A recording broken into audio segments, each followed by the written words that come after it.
Hi, and welcome to Jen and Dan's Natural Healing with Plants, the go to podcast for holistic health seekers looking to harness the power of nature for health and healing. I'm Jen. I'm a passionate health educator, whole food plant based culinary coach, and master herbalist. And I'm here with my friend Dan, an exercise specialist and wonderful master herbalist. Together, we dive into the world of natural healing, bringing you a wealth of knowledge and practical advice. We draw from both traditional wisdom and modern science with herbs and foods to help you achieve optimal health.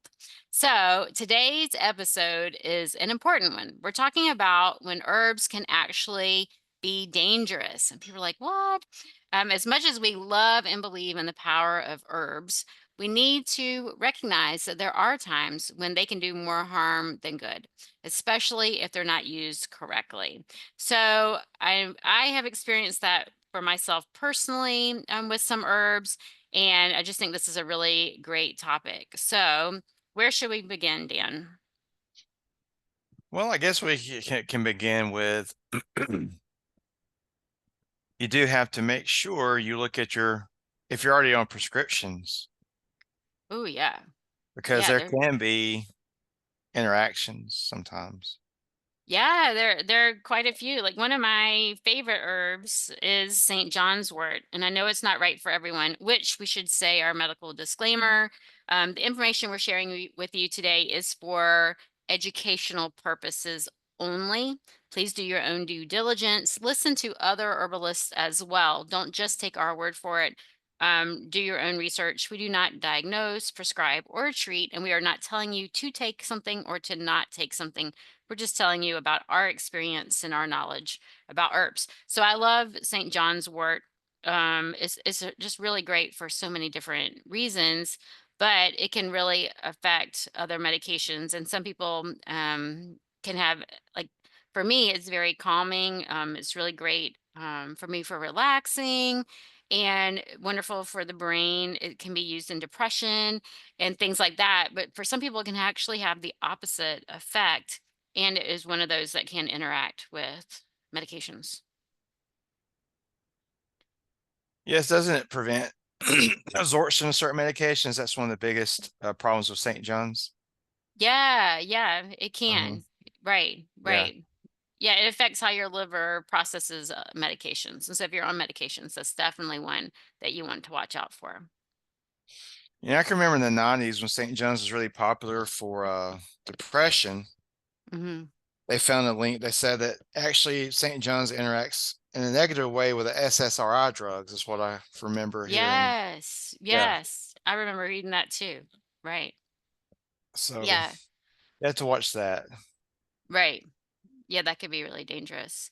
And ginkgo biloba, which is well known for brain health. A lot of people take it, especially the older they get, to help with brain health, but it can also interfere with blood thinners. And so, unfortunately, most people, when they get 70 plus years old, they are taking blood thinning medications. But it's also the same population that's more and more concerned about brain health. And so, you need to be really careful if you are on any blood thinners to Oh watch yeah, with ginkgo biloba.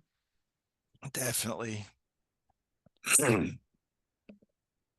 Do you think that doctors know, A, to ask clients about herbs, and B, warn their patients about not taking herbs? Some doctors do now. Hmm. I've had some doctors ask me about supplements or herbs I take, Yeah. but I feel like but they don't really. That's about as deep as they take it. Some of the doctors. I've never had doctors say, "Hey, this herb may interfere with this medication," because I don't think they have the training on that. I mean, there's no herbal remedies in the medical school, but I Right. think they get ongoing training, some of these doctors, but it's not that common to really be asked about that. Right. Right. Right. Right. And but I think that a lot of people, like, we're talking about the safety of herbs, and I think a lot of people hear certain things about herbs too, and maybe that it's not due to the interaction, but just the herb being isolated as well. And so, like, I'm thinking of lobelia, which is something that I keep in my first aid kit. But lobelia is one that people tell you not to take, or comfrey. They're such dangerous herbs, and through research you can see you shouldn't take it, blah blah blah, where they can actually be very helpful herbs. Once again, I'm not telling anyone to take those herbs, but for me, those things are important to know about and to use when you can. Poke root is another one. Do you want to talk about those herbs? Oh yeah. There are studies out there. I know you're talking about with comfrey. They're saying that it could be liver toxic. But if you look at the study design, what they did in the study, they actually isolated one constituent of comfrey that has been shown to be toxic. And then they gave it to these rats at these large doses Mhm. that a human would never take that much. But what they did in the study, though, to me is kind of a falsehood because they isolated the constituent instead of keeping it in the whole herb. That's why we teach take the herb as a whole, you know. Right, And of course, right. you do your own due diligence, but I do take comfrey. I've never had any trouble with it. I take it for my bones and my teeth. I rotate it, but I've never had any Mhm. trouble. I know a lot of other herbals that take comfrey to keep their bodies healthy. But like I say, do your own due diligence. But I don't think that you have to take a lot of it, I think, to make it toxic to the liver. Right, right. It can be so beneficial if you know how to use it appropriately. I've used it mostly externally. I very rarely have used it internally, but it is one that I definitely have on hand, and I grow in my yard as well. Adjust your microphone. I'm having some sound. Is this better? Yeah, yeah. Okay. Okay.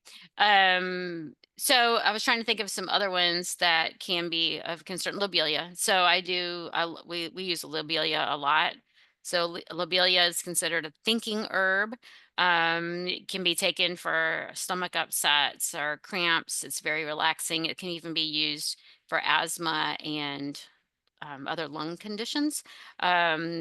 We have used it like if you have an unsettled stomach and you take it, it can settle your stomach, or it can make you throw up or go the other way, just depending on what you need. And so we've had to use that a few times, and I do like to have that in my medicine cabinet. Do you use lobelia at all?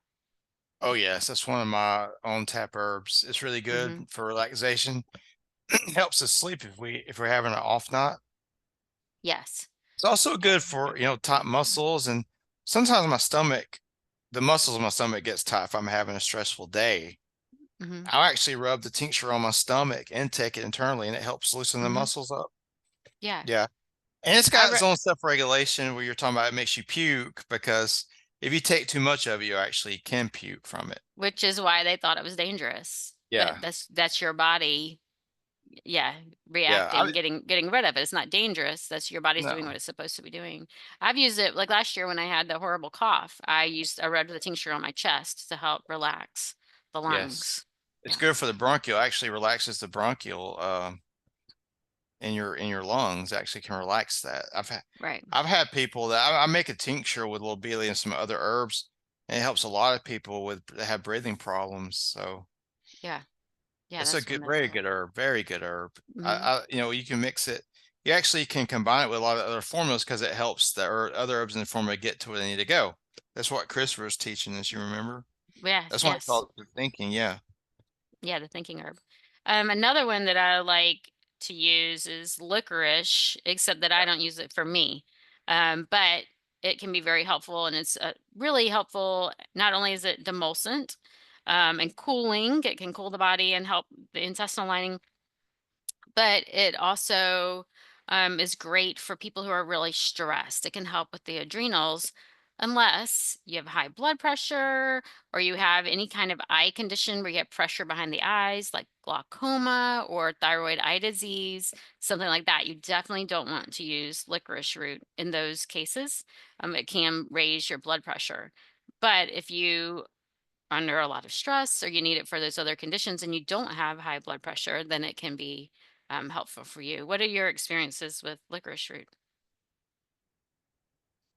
Well, I do have one experience where it actually did. My mother, one time, Hmm.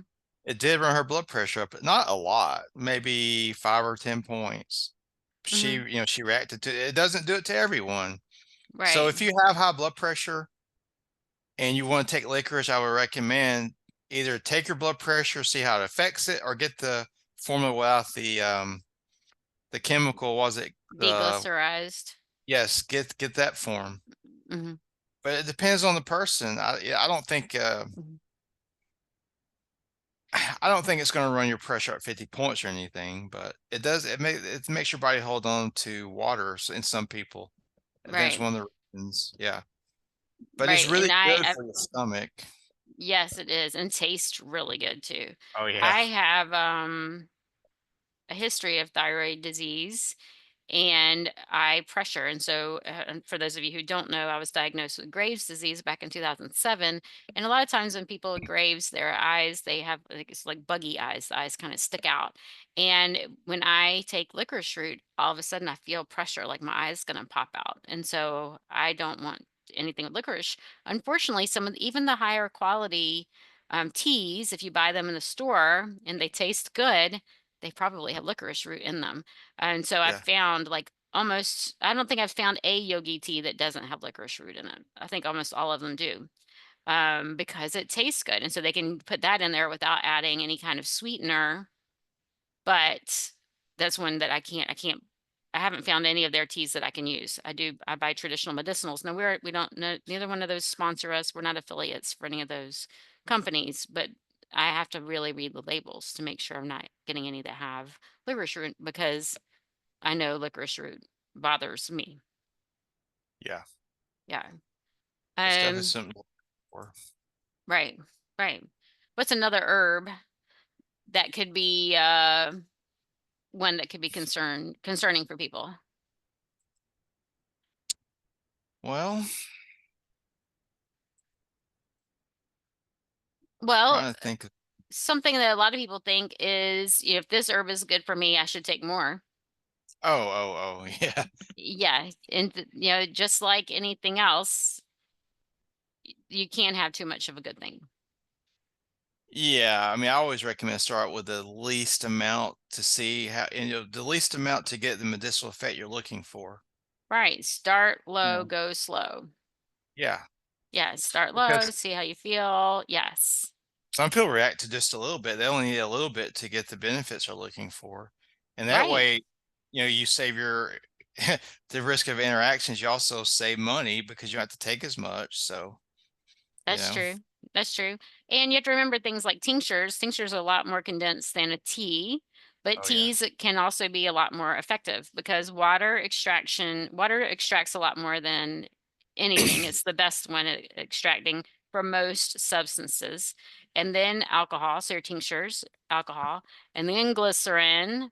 And it also depends on who made it and how they made it, too. Any of Yeah. your herbal remedies, but you have to be careful of that as well. And so a lot of people will drink tea and drink more and more of the tea, and that can be problematic as well. And so you just have to be careful.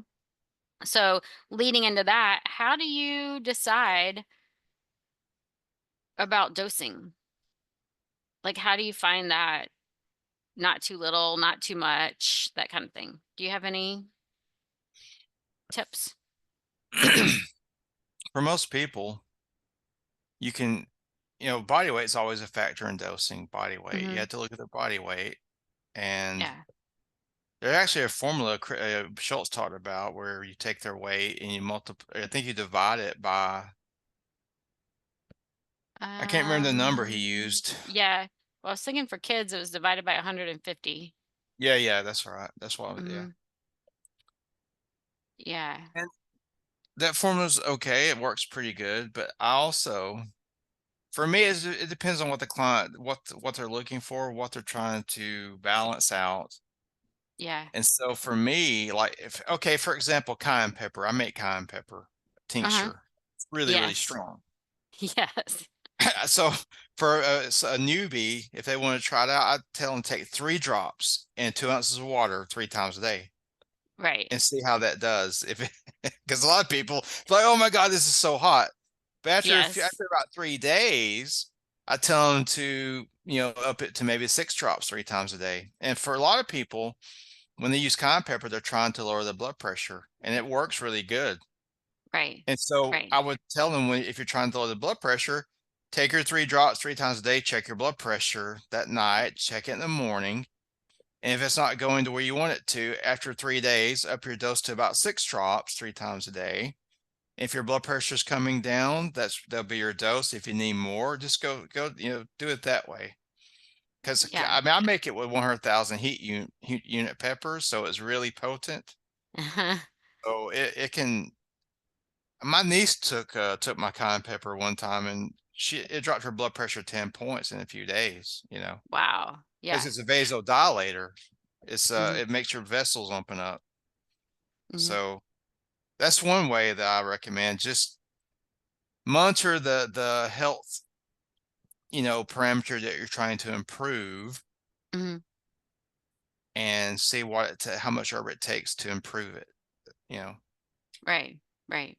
start Yeah, out slow. cayenne's a good example because I use a cayenne powder. I just dried my Oh own yeah, cayenne and ground them, and the same thing, I'll put it in water, but I'll tell people start with an eighth, tiny pinch, an eighth of a teaspoon, and try that. And you use that 3 times a day in water, and then you gradually work your way up. Because if you put a teaspoon of cayenne in a glass in a shot of water, it's gonna light you up.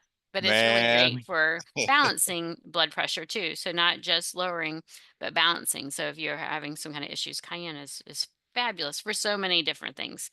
Oh yeah. Bleeding, ulcers, I mean, stuff like that. So we think things like that is going to burn, make an ulcer, but it actually is very, very healing. But do your own due diligence and make sure it's right for you. We're not telling you to take it. Yes. Yeah. So, right. I'm the same way. I like teas, and I like to start low as well. And so mostly teas. I have lots and lots of dried herbs, and I will start people off like the general rule is a teaspoon of dried herb per cup of Yeah. water. And so if you're new to herbs, maybe we'll do a teaspoon per pint of water, that kind of way, and just slowly work our way up. With tinctures, I'll do slow, like a half a dropper full, that kind of thing, and working your way up as well. So, but those are very general guidelines there. Of course, when we work with people, we're more specific and individualized. Yeah, it's amazing how different people are as far as how they react to herbs. Some people need just a little, some people need moderate, some Yeah, people need more. And yeah, hawthorn comes to mind. Hawthorn, mhm, it seems like hawthorn works better in higher doses, but see, hawthorn it's a berry, If we had a hawthorn tree, I would eat the berries. So right, but I remember yeah, Chris, no, as David was telling us that hawthorn works better the more you take. But that's a pretty harmless herb, unless you're on right, like digitoxin or something. Which I right, don't know if they prescribe that a lot anymore. Hopefully they don't because it's so toxic. right, right. Yeah, I didn't think about S- that. Well, then there's herbs that we get used to, it's the opposite. So you can take more and more of one herb, but herbs like I'm thinking of milk thistle and echinacea, where you want to rotate them. And so your Yeah. body gets used to them. So if you take some herbs every single day, your body gets used to it and it's not going to really benefit you. And so for those herbs, I'll take them for a couple weeks and then go off of them for a couple weeks and then take them for a couple weeks and then go off of them, cycling those different herbs just because our body does get used to it and you don't want to have to keep doing more and more and more in that way or get a sensitivity to it. Yeah, I Are mean there echinacea falls in that group you're talking about. Echinacea is good for about a week and then the body react or it gets used to it. And then so you maybe take a week or two off and then you can go back to echinacea. right? And then I like rotating herbs. Like we think of adaptogens and modulating herbs that help to regulate your nervous system. Those are really great, and we read more and more about them. But you don't want to take the same one day in, day out for the rest of your life. And so alternating those, like ashwagandha is not perfect for everyone, but ashwagandha is one of those. So you're taking that and then alternating it with something like a luthero, cordyceps. You want to make sure that you're rotating all of them and not taking all of them at the same time, but one and then taking another one, that kind of way. Some of them you can combine, but you just don't want to take them all day in, day out in lots. Yeah, I usually tell people to take a certain herb for, 6 weeks and then take a whole week off of certain things. Mhm. Right. It depends on what we're working on. I mean, this is very general, but it depends on what the goal is. But Right, we were right. talking school 6 days a week and take Sunday off too. I do that as well. Always Yeah, take. Dr. Christopher's take 6 days on, 1 day off, and then it Yeah, was 6 weeks on, 1 week off, and then 6 months on, 1 month off. That's a yeah, great idea because yeah. your body does get used to those things. When you're looking at herbs and you're concerned about the safety, you wanna make sure that you are paying attention to any interactions that you can have. You can easily do a Google search, what does this interact with? And you also want to work with someone who can help you figure out what's right for you. Like I would have had no idea that licorice was affecting my eyes if I didn't understand that it was pressure in the eyes that was causing it, and that licorice raises blood pressure. That would have been a hard thing to put together. And you don't want to go in just blindly throwing in this herb and that herb and taking them because they do have lots of different medicinal qualities and they can interact with each other as well and with other things that you have going on in your body. And so you just want to be careful doing your own due diligence and reading about them. But you also want to be curious and play with some of them. Some herbs are pretty much safe for everyone. And so, like, I'm thinking of, I was going to say chamomile, but there are some people who have an allergy to some plants related to chamomile. And so that could be an issue. Lemon balm. Lemon balm is a wonderful herb, very, very calming, especially for anxiety. It tastes delicious, especially if you pair it with peppermint. Peppermint, another herb that's usually safe for everyone. But there are some cases where lemon balm's not right for somebody or where peppermint is not right for somebody. Nettle. I can't think of anyone right now that cannot tolerate nettle. But nettle is super high in minerals. But if you have, I don't know, if you have kidney stones, maybe nettle could be one that wouldn't be quite right for you. And so you just want to make sure you're not just willy nilly throwing in different herbs. What are your thoughts on that, Dan? I totally agree. I think that if you want to go down the herbal path and you're trying to improve your health, you really need to do your due diligence and study Mhm. what it says herbs are for. Because if you're just taking herbs and you don't know what they're doing or what they're for, I mean, how you know they're doing you any good? Right, right. And then there's some populations that need to be really careful or avoid certain herbs. I'm thinking of infants and pregnant women, Yeah. specifically, mostly pregnant women, because there are some herbs that can cause contractions. And so you want to make sure that you don't have something like that happen. Some people with autoimmune conditions, some herbs are overstimulating. Echinacea can cause flare ups in autoimmune conditions, and so you want to be careful with echinacea, which makes me sad because I love echinacea, and it is definitely one that I've always had on standby. But what are some other herbs that you think need to be really careful in those kind of conditions? Well, I talked about comfrey, but I definitely wouldn't take comfrey if I was pregnant because it's a very powerful herb. I wouldn't take cayenne pepper if I was pregnant because it might irritate the baby. Who knows? Trying to Right, think of some other herbs that I definitely wouldn't do licorice if I was pregnant because some pregnant women right. already have problem with their blood pressure going up. Was it I can't remember. What Preeclampsia. they call it. Yeah, preeclampsia. Definitely Yeah. wouldn't take licorice if I was pregnant. There are some Right. really good herbs for you. If you're, red raspberry is a good herb if you're pregnant, but Yes, that's like wonderful. really good. Yes, Yeah. and Oh, nettles. yeah. Yeah. Yeah, you're right though. Pregnancy, I don't really feel comfortable with a Right. lot of people taking red raspberry maybe, but yeah. Yeah. Yeah. I'm definitely comfortable with red raspberry for anybody, everybody. Yeah. Oh I didn't yeah. even think It's a about very that one. nutritious herb. Yeah, nutritive, yeah. Yes. Yeah, that is a It helps wonderful with the herb. Men, hormones too. women, yes. Yeah. Right. Yeah, that's a really good one. I'm glad you brought that one up. Yes. And if you have some kind of kidney or liver disease, you definitely want to make sure you're being careful about your herbs. Um, there are definitely herbs that would be very helpful for you, but you want to be really careful um, in that way too. Or is there anything else that you think we need to add about the safety? I just think From what I've seen, there are a lot of people, and it's wonderful to be interested in herbs and natural living. Mhm. But I do see people that they'll hear something on TV or on social media, and they'll start taking it Yes. from. They don't really understand How it why they're doing works. it. You Right. know, Yes. I just Thank you. recommend educating yourself. Just Right. because And let's say if don't you have high blood pressure or something, and you need to learn what herbs will be good for that. And not just take it yes. from it's popular. I'm not Oh, saying it's going to hurt you, but you're really wasting your money if you're just if your favorite influencer is telling you to take this, or you know what I mean. It's just a lot of false advertisement out there now. right. And I have lots I'm of just different wild herbs like growing in my yard.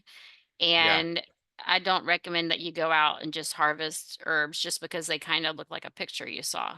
You want to make Oh sure no. that you know what is out there because there are so many lookalikes where one is very helpful and good for your body and one can be toxic for your body and they can look just alike. And so you want to make sure that you're being really careful and that you are sourcing your herbs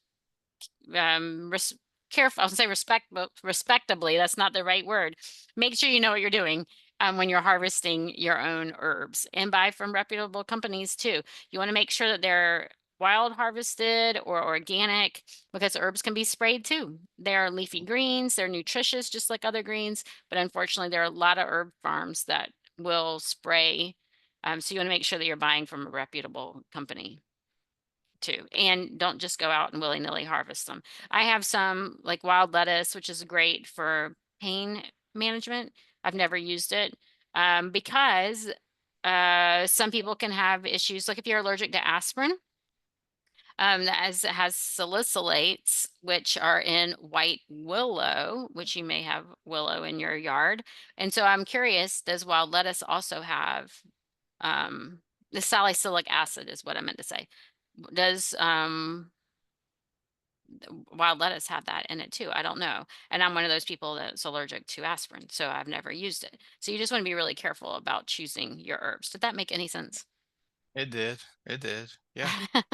Sometimes I'm like, I get stuck in a circle here. Anyway, I hope that this helped you understanding herbs on your journey so you can choose safer herbs and know what you need to be looking for when you're looking at herbs. So you want to make sure you check out, make sure they're not interacting with other things, choose herbs that you know are safe, make sure you're getting them from reliable sources, safe sources as well. And so and working with someone who knows about herbs would be a great idea as well. You can connect with me at holisticgen.com. That's with a W-H-O, holisticgen.com, or Dan at danthenaturalman.com. We're here to help guide you through safe and effective herbal practices. We love to work with clients in groups and one-on-one. So connect with us, subscribe to our channel, share this with our friends, and thank you for tuning in. And make sure you comment and let us know what you would like to hear next. So thank you again. We'll see you next week.